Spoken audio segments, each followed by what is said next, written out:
I'm Alan Thorpe. And I'm David Rogers, and together we host the WeatherPod. In this special series on artificial intelligence, we invite leading experts to reveal how AI is being used across all sectors of the global weather enterprise. We want to find out how business, the public sector and academia are using AI. Can it help improve the accuracy and quality of weather and climate information? Can it help to make weather and climate information more useful and usable across a range of critical activities that are impacted by weather and climate? There are many claims being made about AI, but what is its real value when it comes to helping business and society meet the growing climate challenge?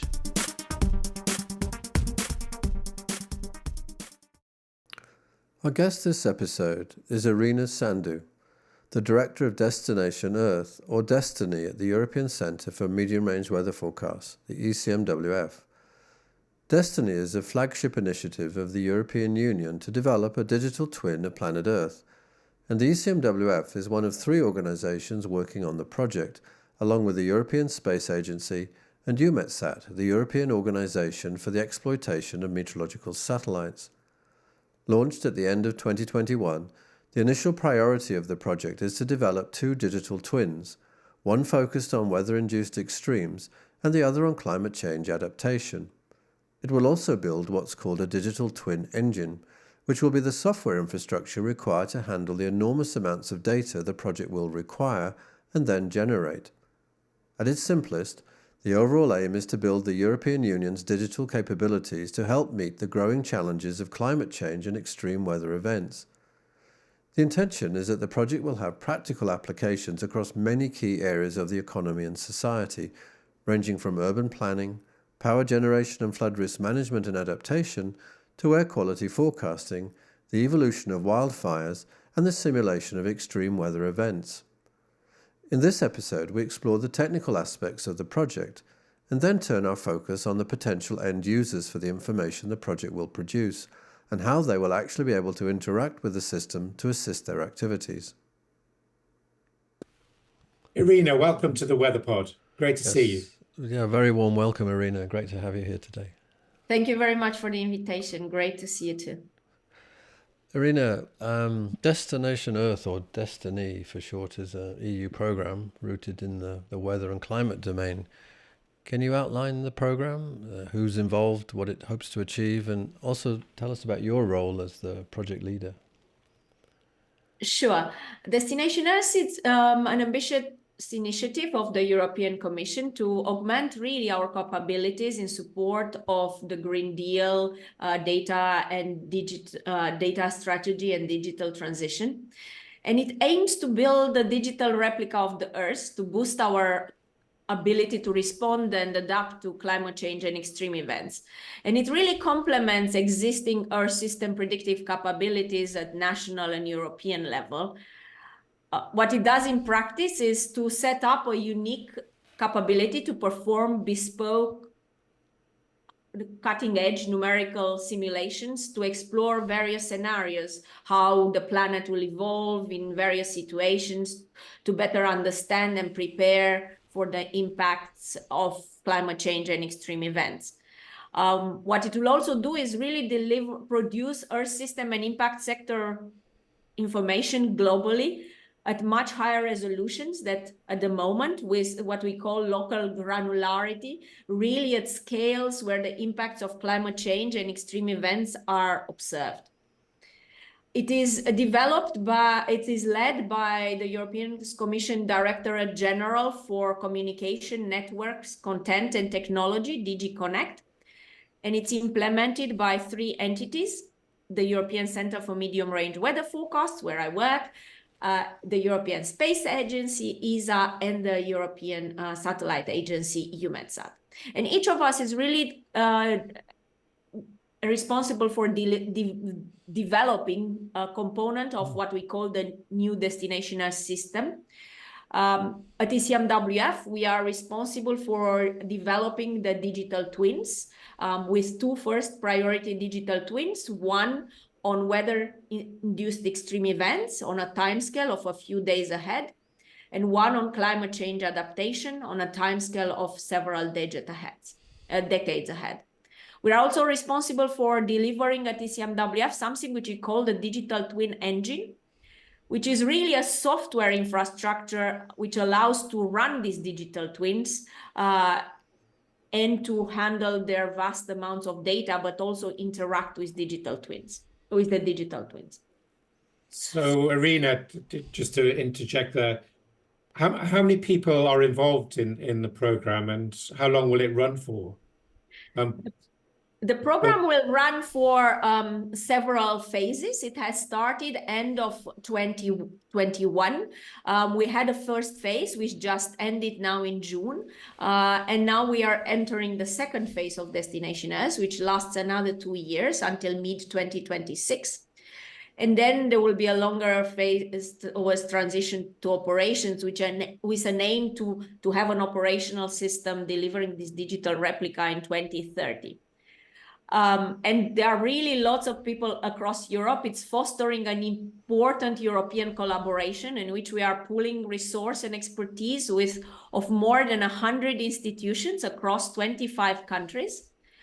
Only at ECMWF, we are working with partners in 90 institutions to develop the digital twins and the digital twin engine, building really on our 50 years of expertise with working with our member states in numerical weather prediction, Earth system observations, and high performance computing. These are all really key and underpinning Destination Earth.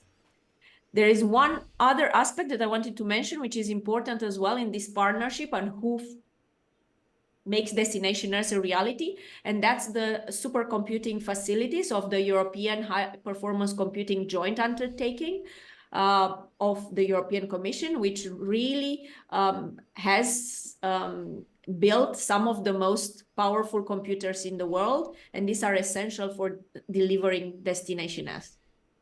So there are a lot of people. I guess it's difficult to know what the budget is for this program. Is there I'm trying to get a feeling for the scale of the activity. The budget is, yes, we can say the investment so far in the phase 1 and phase 2 is somewhat just above 300 million, around 310 million euros across all the organizations implementing this. And as I was saying, the three implementing entities are ECMWF, ESA, and EUMETSAT, but they work with a lot of partners in national med services, academia, but also industry, including SMEs. Great. So before we dive into the detail, Irina, of the program, you've used the term already, and it's used quite widely, digital twin.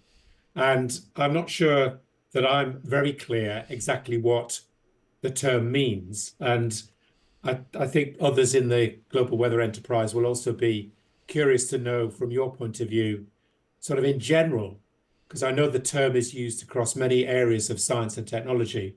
What does a digital twin mean in general, and how do you see it being applied, in a sense, to the weather domain? Sure, that's a good question. So indeed, the term comes from industry, actually, and in industrial sectors, it has been used since a long time. And for something which represents a fusion of numerical simulations and observations to really create a virtual replica of an object, say a wind turbine, for example, which is as indistinguishable as possible from reality. And it allows to understand in industry how that product will perform in a physical world and how it can be adapted to improve its performance. Now, when we talk about digital twins of the Earth system in the context of climate change and extreme events, this can be a game changer. It complements capabilities that we already have. For example, Destination Earth digital twins are creating a modeling infrastructure which allows us to explore how the Earth system will evolve under different scenarios. Let's take the example of the climate adaptation digital twin. This represents really the first attempt to operationalize the production of global multi-decadal simulations, which for now it's done in research efforts which have take place in the context of CMIP every 7 to 10 years. Now we are creating an infrastructure such as that if we want to address a what if question, what if recent heat wave which took place last summer, how would this look in 2050? We have a system to answer that question. If the community comes up with a new scenario that we want to explore, how would the world would look in 2050, we can press a button and produce that simulation on demand. And is this on demand interactivity aspect? But there are other aspects as well of the interactivity, and we can dive in later on. But I would say that it's really where it differs from traditional numerical prediction systems is really in the interactivity and data handling, but also in the much higher resolutions that it's used in today's weather and climate predictions.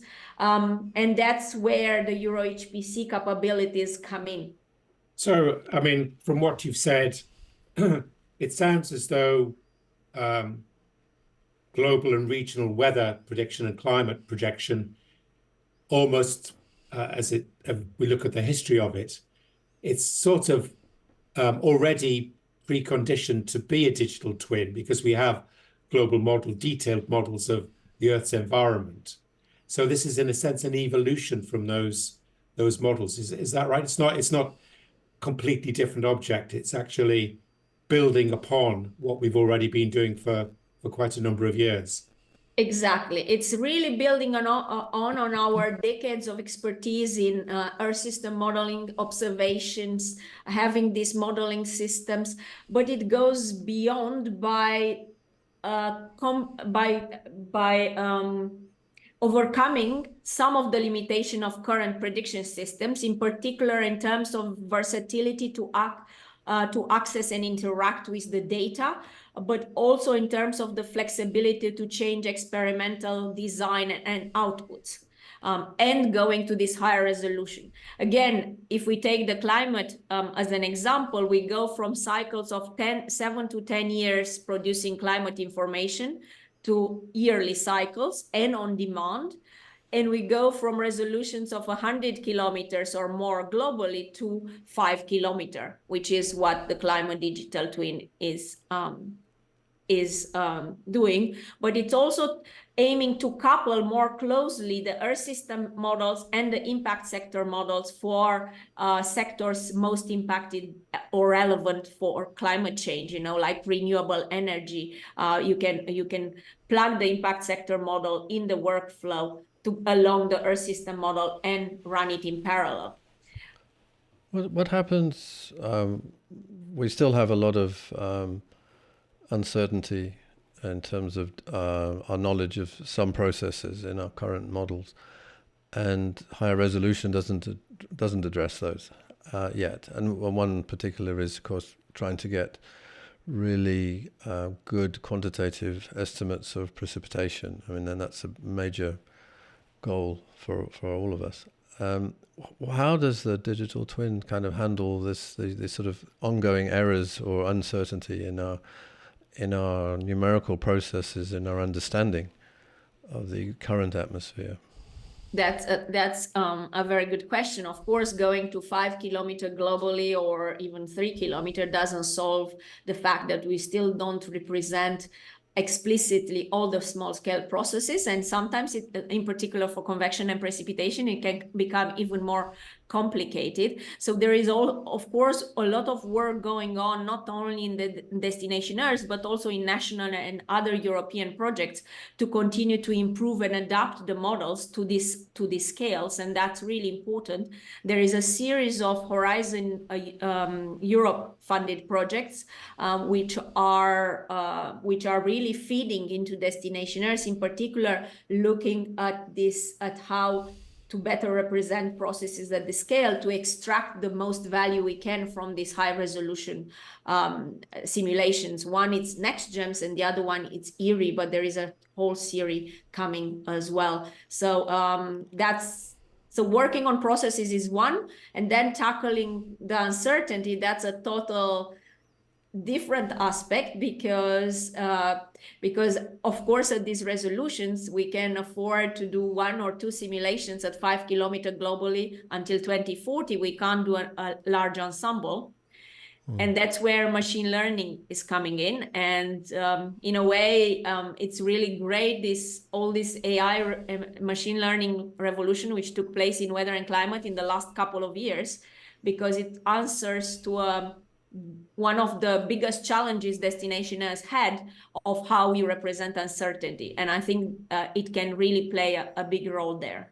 When we talked to Florian a while back on another WeatherPod, and he did make the comment in when we were talking about AI applications that still, because they're trained on the current models, the current historical data, and there is all of the errors that sit in those systems are propagated through the AI system. So it's still a challenge that I guess what I'm getting at is the digital twin is a digital twin that's evolving as the science evolves. So it's a constant process of change. It's not as if you create a digital twin and that's it. Your example of the turbine is like, well, it's pretty much fixed, right? That's but our understanding of the environment is changing a lot. Of course, it's not fixed at all. It is a continuous evolution.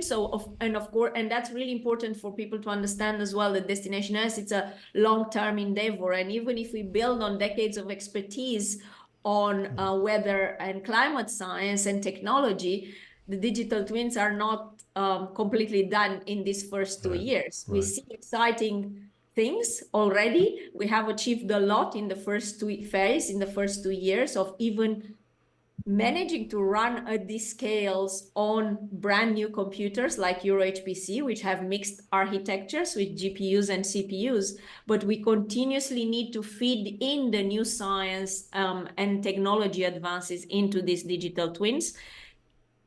In AI, yes, AI doesn't solve everything, but I think it looks really fascinating, also from the perspective of climate. And we have a couple of studies coming up on that, where I think it's showing much more promise that I would have thought 2 years ago with my physics background. Right. So, Alan. Yeah, just to pick up on the resolution point, Irina, I mean, I'm curious as to whether you see this as a leap forward in terms of resolution, because of course climate models for CMIP, etc., have been relatively coarse up to now. And those models have been critical for policy making, for IPCC, etc. And now you're saying, well, actually, we can do 3 kilometer resolution climate predictions suddenly, because we've got, to paraphrase what you said, we've got a European HPC capability. So just say a little bit about how come we can do this now and we couldn't before. Is it because we're marshalling greater supercomputer capability, or what's the advance that's happened that's enabled us to do this? There is a combination of advances which allow us to go to these resolutions of 5 kilometers, not only in the atmosphere but also in the ocean, land, and sea ice. The first is the computing power. Indeed, LUMI, the first pre-exascale computer in Europe of EuroHPC, which is located in Finland, in Kajaani. It's the 5th computer in the world in terms of computing power. The other 2 supercomputers that we are using from EuroHPC, or we are starting to use, Leonardo in Bologna in Italy is number 7, and Mare Nostrum 5 in Barcelona is number 8 in the world. So we are making use of a part of the resources of the top 3 of the best computers in the world. So to those computers, do you use them collectively? I mean, do they work together, or do you use them as individual resources?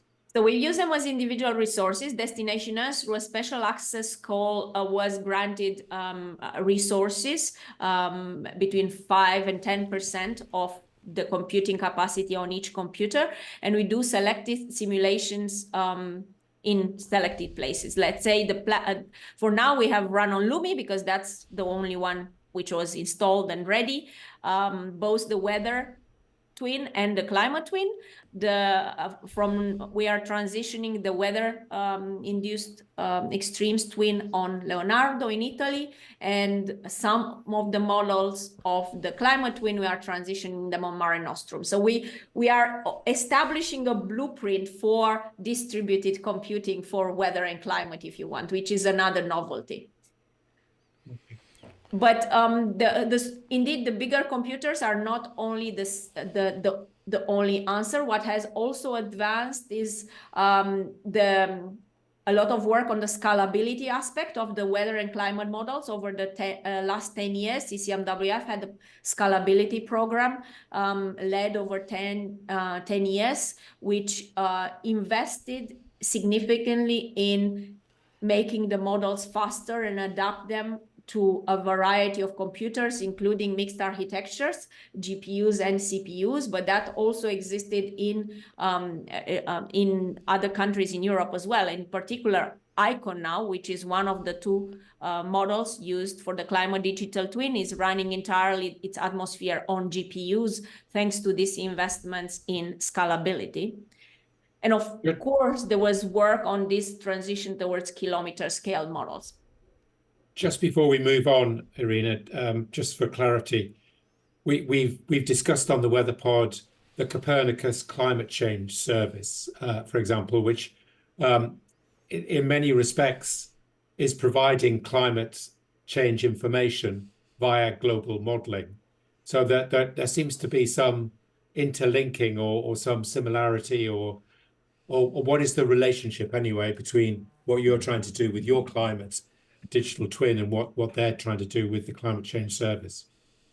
The two services are really complementary. Copernicus is providing a reanalysis, which is the best estimate of the past state by fusioning observations and models. It's also providing a wealth of climate services through the Copernicus data store and access to existing climate simulations, like done in the framework of CIMIP through research efforts. It's also providing seasonal forecasts. So it has a wealth of climate services and focuses on the monitoring the past and the present, while Destination Earth is setting up a complementary capability of modeling the climate decades ahead, and this modeling capability does not it doesn't exist at the moment for decades ahead in Copernicus, you know. So the two really complement each other, and they are making steps towards operationalizing climate projections, which, compared to what has been the case over the past 50 years for weather, we do not have an operational capability of providing climate projection informations decades ahead.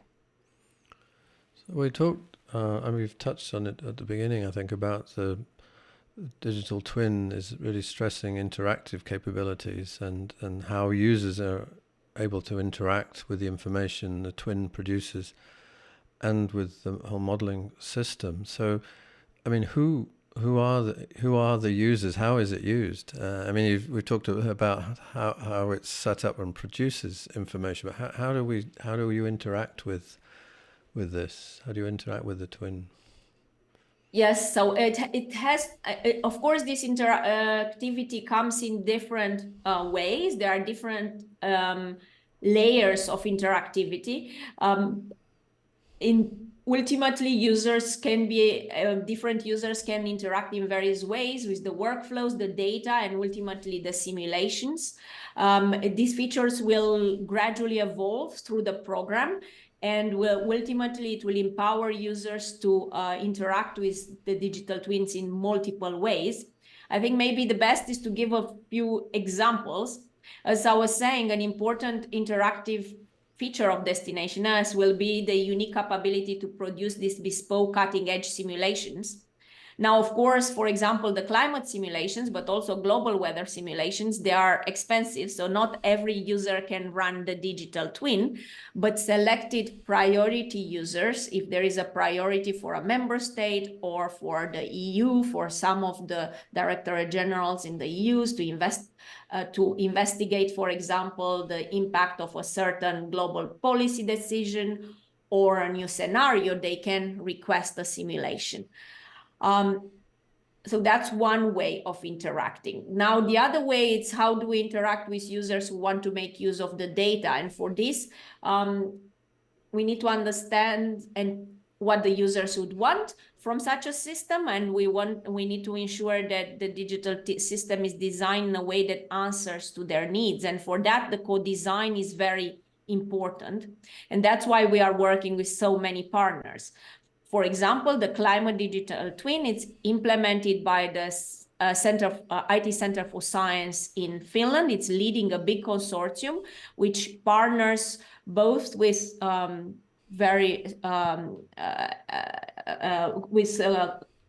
climate centers, excellence climate centers throughout Europe, like the Barcelona Supercomputing Center, like the Max Planck Institute in Germany, the Alfred Wegener Institute.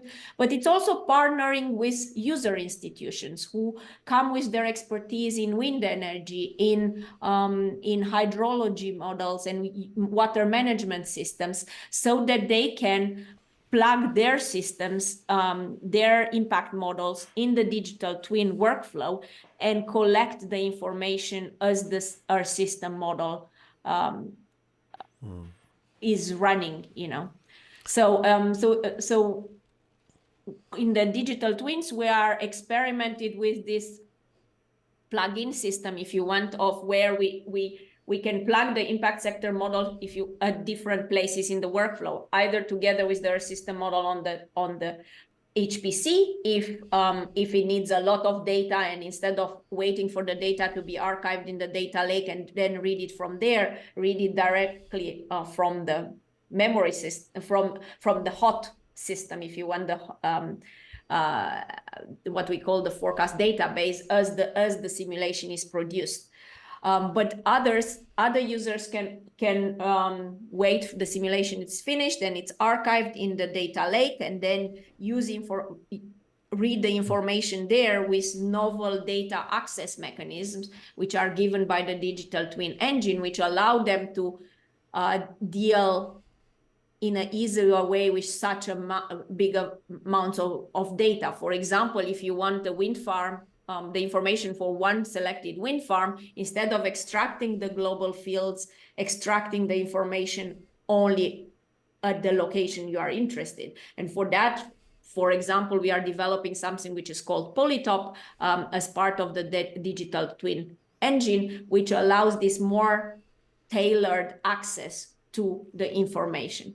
So just to pick up on the question Alan had raised earlier about C3S, is effectively a user potentially of the system. How would you see that in interacting in terms of improving the climate change services that are coming out of C3S as an interaction with the digital twin? I think for example, different users of C3S could in future also access this much higher resolution data, but maybe they would be interested along the existing climate simulations, which of course remain important because it offers larger ensembles, more models that we have in the climate twin. It's really to combine these different sources of information and to deliver better services ultimately. Irina, I'm trying to come to grips with this interactivity. I think it's quite complicated to get your head around, at least my head around it. I guess in weather forecasting, for example, we're quite used to the idea of post-processing. So the numerical model produces a lot of data, and afterwards we can manipulate and analyze that data. So technically we call that post-processing, but it's actually an analysis once the model is run to generate the specific type of information that we want, or even to correct known biases in the raw data. Are you saying that the digital twin, in effect, you can do that as the model is running for each particular application or utilization of the forecast data? And if that's the case, what's the benefit of doing it interactively relative to doing it after the fact, so to speak? That's a good question. And to answer that, maybe the best is I give the example of the weather twin, because I talked a lot about the climate digital twin. I didn't talk about the weather-induced extremes digital twin, where we have two components. We have a global component done with our integrated forecasting system at ECMWF, and then we have a local component, which is a configurable framework delivered by a lot of national Met services in over 20 countries in Europe. It's led by Meteo France. And what they are setting up is a modular framework where we go away from the principle, like you said, everyone is running its weather model over their country, and then wait that the model runs and then runs a post-processing for wind farms, etc. And so we go away from that fixed configuration to a flexible configuration where, let's imagine a winter storm comes through from the Atlantic and penetrates over the continent. Then this framework would allow to track the system, to zoom over, to do like a zoom at 500-meter resolution using boundary conditions from the global 4-kilometer run at 500 meters and track this storm. But when they launch the on-demand, when activate this system, they don't only activate the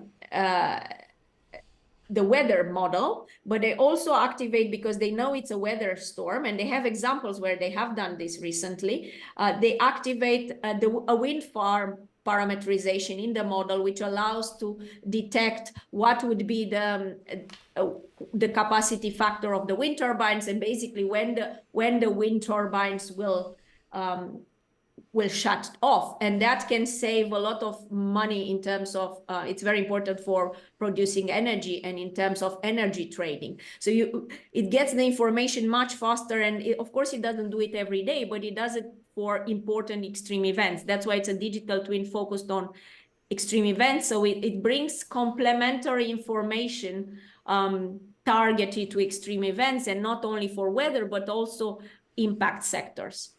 Yeah, go ahead, David. Yeah, I just pick up on the impacts in general. So extreme events, we're concerned about safety of life and property and so forth. And a lot of work is already underway in terms of what we call impact-based forecasting. So we're actually integrating the forecast, the meteorological forecast, with data about the vulnerability of communities, societies, and so forth, and many other factors.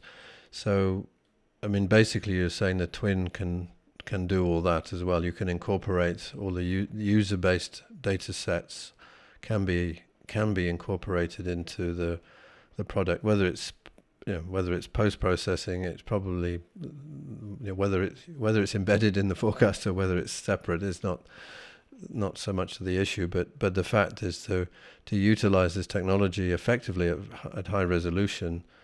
If it's as good as you're saying it is, then it should be possible to have a fully integrated impact-based forecasting. So I'm the user in maybe it's heat waves, maybe it's health. I'm interested from a health point of view in hospital loads. I mean, how many people are going to likely show up in the next week in a heat wave? So basically, does the twin allow that interaction so that you create an actual forecast of the impact?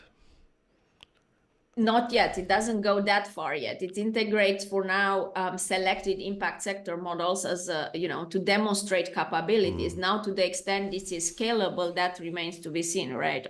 So we can't expect that every user can want and come and plug an impact sector model into the twin itself, but we are trying to make examples, if you want to co-design examples for different elements, and say if the users who are in the global extreme consortium are producing wind farm information, that information can wind energy information, that information can be used by other users. So it's not going that far, and it's also not replacing everything we have by any means, but is really complementing our capabilities and is giving another information to the European member states, which are the ones, and the national Met services, who are the ones responsible for saving lives and property. So their authority is fully respected in the sense that they can pick up the information from destination and use it to improve the way they prevent and limit the effects of extreme events. So just to finally pick up on just a further point of clarification on your example of a storm coming through, which you then have a resolution of 500 meters as it comes across a particular region like Western Europe. Does the information about the detailed 500-meter type information that you're generating, does that feed into the global data that's in a sense driving that storm? Is it two-way interactive? No, it's not two-way interaction. Okay. For now. For now, it's one-way interaction, we also have to find a way how the different overlapping windows communicate. At the moment, it's doing like a zoom, which okay. Gradually. So of course, even in this, there is a lot of science that needs to feed in. Sure. But it's constructing something more flexible that we have done, which makes sense when you think of extreme events and you want to have something cross-boundary. In particular, where it can help, and the National Met Services who are in the consortium are quite excited about this, is that they would have another tool at their hands to help them in their mission to save life and properties, in particular when it's a cross-boundary event, which is not necessarily captured by regional domains. Sure. Okay, understood. Thank you very much. You've mentioned already AI, and this WeatherPod has been looking at various aspects of AI in the weather enterprise. And we know that there are opportunities from neural networks and deep learning. And I think you mentioned one of those already, which is the speeding up of the computation of certain aspects of the system. Could you say a little bit more about how you see deep learning? How important is it going to be? How is it going to be used in terms of the digital twin systems? Yes, I think it's really fascinating. And coming from a background, as you know, of physics, I've been leading the physics team, and then I was the science lead for DestinE. So I was surprised by how good these models can be. And I read your conversation with Florian Allen, and I think you are surprised to some extent as well. But I do think they really have a fascinating capability of capturing not only what they learned, but also somehow they know something about the processes at hand, so they can go beyond what the training data set. So whether, of course, we are still evaluating every day their capabilities, and in particular, we look at how well they do extreme events, and we have to look how they will do in a future climate. For example, now in a new study that should be coming up soon, we are running our AIFS from in a warmer world to see what it does. We want to see how it can capture conditions which the model didn't learn. So even if we still explore a lot of things, I still think there is a lot of promise. And for example, for boosting the uncertainty quantification, they will be very useful. I'd imagine running, for now we run one deterministic forecast with the extremes twin. We know we need an uncertainty. So I think one can imagine running a small ensemble in the future of physical simulation, a physically based model simulations, and a large ensemble of AI simulations, but also using machine learning techniques to construct a PDF around the deterministic model. So I think they are really useful there. That's one use I see. I mean, I guess you're describing a potential use. I mean, we don't yet know whether just because you can run quickly an ensemble, that it necessarily is a good ensemble, that it actually represents uncertainty. Well, we have early results at ECMWF. We have released our ensemble forecast as well. And of course, we invited our member states to look at the quality of the ensemble. So of course, we still need to learn, but I do think it does look promising from that point of view. The second use is more the interactivity, which, as you're saying, it's right. It's hard to come with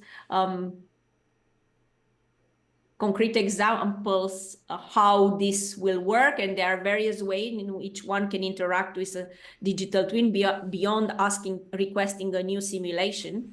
And there, one thing we are doing with AI is developing a concept of a forecast in a box, where instead of giving people the data, having them to download a lot of data or to go on the system and do analysis there, you can imagine giving people an AI model together with the initial conditions, and then they produce data tailored to their needs at home in their institution. So that is another way of increasing the interactivity, and then maybe they can change parameters and explore some sensitivities with this AI model. The other aspect we are exploring is easing the access to information. The digital twins will produce 1 petabyte per day, so that's a lot of data. And to ease the access, we are exploring the chatbots, weather and climate chatbots as well. So we are working on that in DestinE. But we are also going broader than the atmosphere. For now, what we have done at ECMWF is do a data-driven model for the atmosphere. We are also looking at doing components for land, sea ice, ocean, to go towards an Earth system data-driven model and explore its use for boosting uncertainty, hopefully, and interactivity. So do you think that, I mean, you've stressed the higher resolution aspect of the digital twin, yet, for the deep learning, you have to have a learning data set, a historical data set, which at the moment, everybody seems to be using the European reanalysis from ECMWF, which is very coarse resolution compared to the resolutions you're talking about. So David picked this point up earlier, I think, and that is, are we in a position where you're going to have to run the digital twin resolution to generate a new training data set? And that sounds like a huge computational task, if that's necessary. Well, we are running, you're right, at the moment, the training is on coarse data sets, but we are running the digital twins.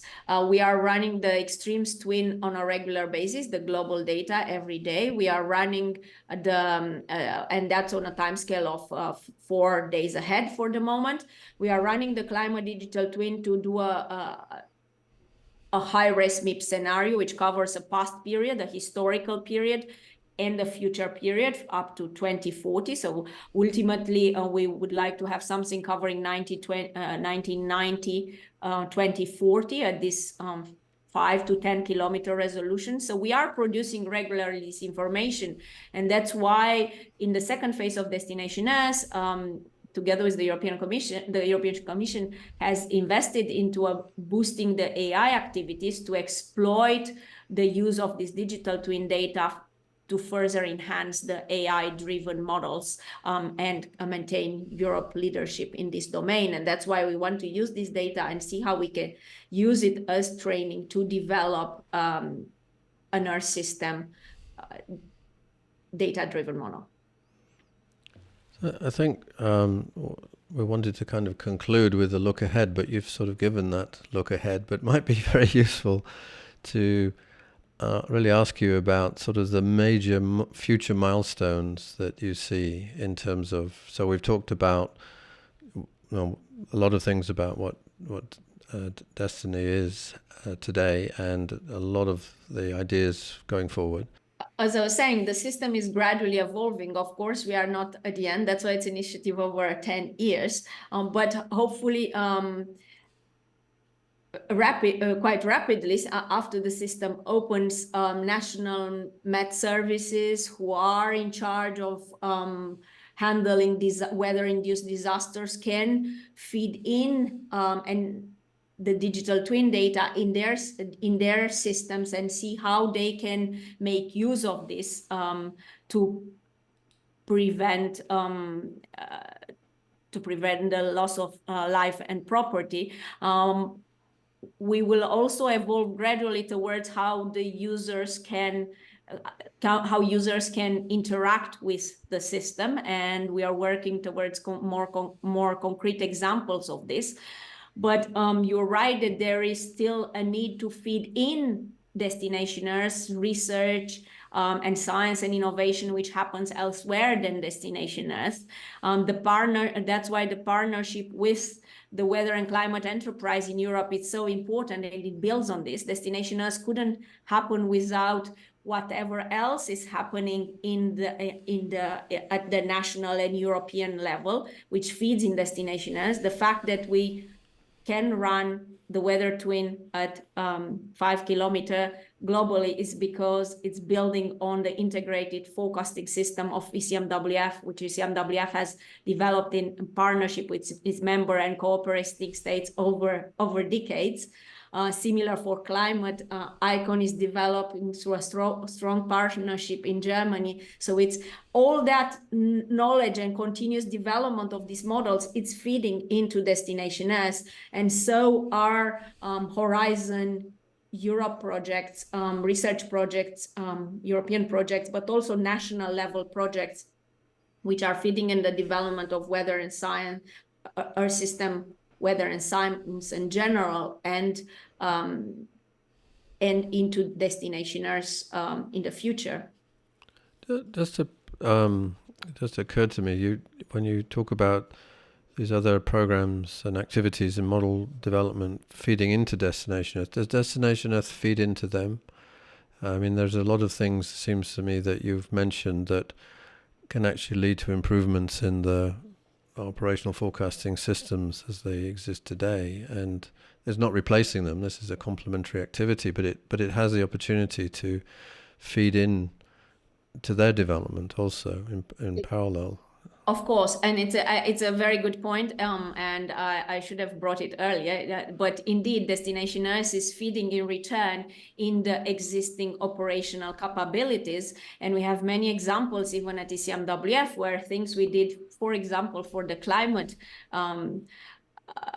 digital twin and in this project NextGems as well, and Alan will love this, is that we discovered, you may have read this, we discovered when we ran the first few weeks and we looked at it from a climate perspective, even at 9 kilometers, we discovered that the IFS was not conserving energy. And it was due to the semi-Lagrangian scheme. So it was due to something in the model dynamics. And then we fixed that because we figured out that we kind of knew how, but we never thought it's important for weather forecasts. And the precipitation forecast increased by a few %. And that was implemented a couple of years ago already at ECMWF.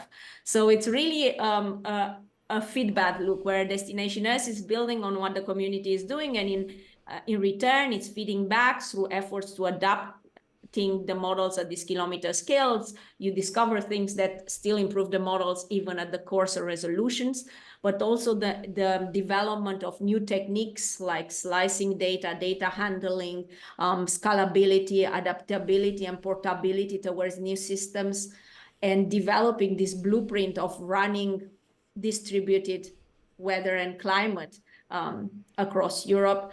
constructing a more modular framework for running regional forecasts. That also it's the Met Services who are doing that through a contract by led by ECMWF for the weather twin, and they of course learn from this and feed into their operational systems.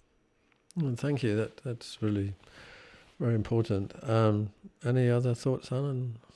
No, I think it probably just remains for us to thank you, Irina, for this really interesting survey of what is clearly an exciting development, and one that we're going to need to follow for some time as you become more and more converting the research into operational production. So thanks very much. Yeah, thank you very much for the invitation. Well, that concludes this episode of the WeatherPod. We hope you've enjoyed it. Alan and I will be back next month, and in the meantime, please give us your feedback via email to support@gweforum.org.